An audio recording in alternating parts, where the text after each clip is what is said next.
และสถานที่ท่องเที่ยวสวนพฤกษาก็ได้กักเกี่ยมหลายกิจกรรมเพื่อต้อนรับนักท่องเที่ยวทั้งภายในและต่างประเทศที่จะมาท่องเที่ยวในระยะการเฉลิมฉลองบุญปีใหม่ลาวพ.ศ. 2568สถานที่ท่องเที่ยวสวนพฤกษาเป็นแหล่งท่องเที่ยวทางธรรมชาติที่สวยงามอีกแห่งหนึ่งและทั้งเป็นสถานที่ท่องเที่ยวทางด้านประธรรมตั้งอยู่บ้านด่านซีเมืองนาไซทองนครหลวงเวียงจันทร์ห่างจากเทศบาลประมาณ50 กว่ากิโลเมตรเป็นสถานที่ท่องเที่ยวที่ได้รับความนิยมชอบจากนักท่องเที่ยวทั้งภายในและต่างประเทศโดยเฉพาะห้องวังแสดง50ชนเผ่าและวังพญานาคและอื่นๆซึ่งในระยะการเฉลิมฉลองบุญปีใหม่ลาวพ.ศ.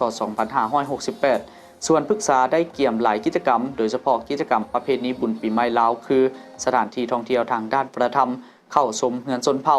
เข้าชมห้องวางแสดง50ชนเผ่าพิธีบาสีสุขวัญการทรงพระตบพระทรายอาหารหลายประเภทสถานที่ลิดน้ำและอื่นๆในการกายเกียมในบุญปีใหม่ลาวจะมาถึงนี้เนาะพวกเขาก็ได้กายเกียมหลายอย่างเป็นต้นเป็นการตกแต่งสถานที่ต่างๆให้มันงามและก็นอกนั้นพวกเขาก็เว้าเรื่องกายเกียมเรื่องอาหารต่างๆเห็นมันเป็นระบบระเบียบหลายขึ้นกันหลายขึ้น2 มา 3 มาจะเป็นกายเกียมเรื่องกันกิจกรรมต่างๆก็คือ1พวกเขาจะเว้าเรื่องกิจกรรมการนำเที่ยวเนาะคือพาแขกไปเที่ยวไปบึงต่างๆแต่ละบอนเอาฝึกซ้อมให้เด็กน้อยไกด์เอาอธิบายผู้เว้าต่างๆเนาะฝึกซ้อมในการเสิร์ฟนะเสิร์ฟอาหารแล้วก็2มาพวกเขาเกียมอาหารแซ่บเพื่อต้อนรับนะดังนั้นพวกเขายังมีอีกเพราะว่าได้พัฒนาอีกอันหนึ่งก็คือพวกเขาได้เอาเด็กน้อยชนเผ่ามาเพิ่มเติมเพื่อว่า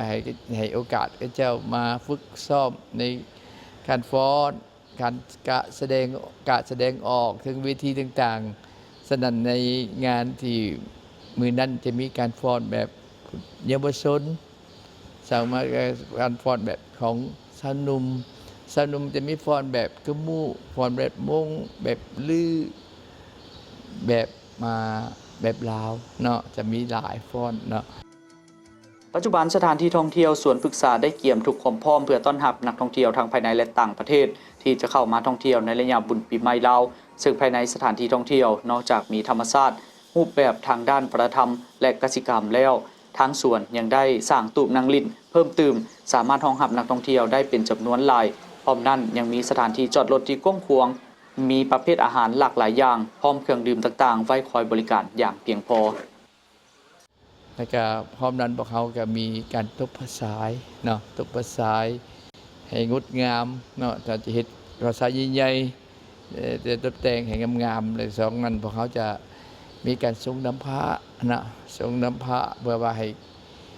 พนักงานมาส่งน้ำพระในวันที่14พร้อมนั้นก็แขกก็มาสามารถส่งน้ำพระอยู่ใน14 15 16เนาะพร้อมนั้นแล้วพวกเขาก็ยังมีการกะเกียมเนาะการบาสีสู่ขวัญเนาะบาสีสู่ขวัญให้แก่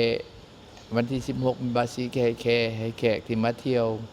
และแต่ละมื้อ14 15 16นี่ก็มีผู้เฒ่ามา